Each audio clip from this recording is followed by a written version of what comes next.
በመስቀል አደባባይ ከወጣት አማን ጋር እገኛለሁ። እሺ ወጣት አማን ዛሬ ሽክ ብልጭ ብለሃል። እስቲ ይሄንን ባህል እንዴት እያከበርክ ነው? እስማ አንድ ብቻ እንትን ልበልክ የሆነ ሰው እያየኝ ነው ታውቃለህ። እሺ በመጀመሪያ እንኳን ለመስቀል በዓል በሰላም አደረሳችሁ መላው የኦርቶዶክስ ተከታዮች። በዓሉ በጣም አሪፍ ነበር። የሚገርም ድባብ ነበረን። እውነት ከጠበቅነው በላይ ነው። ለመጀመሪያ ጊዜ ነው በዚህ ሳሳልፍ። የሚገርማችሁ ነገር ክፍለ ሀገር ነበረ ሞር ማሳልፈው ቀደም እንዳጫወትኩ ከዚህ በፊት እና በጣም አሪፍ ነገር ነው።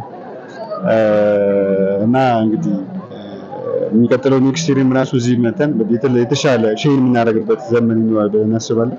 ያው እንደምታስበው እንግዲህ ባህላችን እኔም እንዳንተም በባህል መልኩ ነበር መገኘት የነበረብን የባህል ልብስ ለብሰን። ያው አንተ ሙሽራ መስላል በእርግጥ ነው። ቀጣይ ደግሞ በምንድር ሀገር ልብስ ሀገራችንን ማስተዋወቅ እንደምታውቁት እንግዲህ ይሄ መስቀል አደባባይ ሲከፈል ብዙዎች ቱሪስቶች ይመጣሉ፣ ፈረንጆች ይመጣሉ። እነዚህ ባህል ደግሞ ያከብሩ የመጡት ምንድነው እኛ ኢትዮጵያዊነትን ለማየት ነው። እኛ ደግሞ ዘመናዊ ልብስ ለብሰን ስንገኝ በእውነቱ ይሄ ነገር ትንሽ እንደው ቀር ብሎኛል። ለቀጣይ ግን ኢትዮጵያዊ ነገር ይዘን ዱላ ይዘን ነጭ በነጭ ለብሰን እንደምናገር ተስፋ አደርጋለሁ።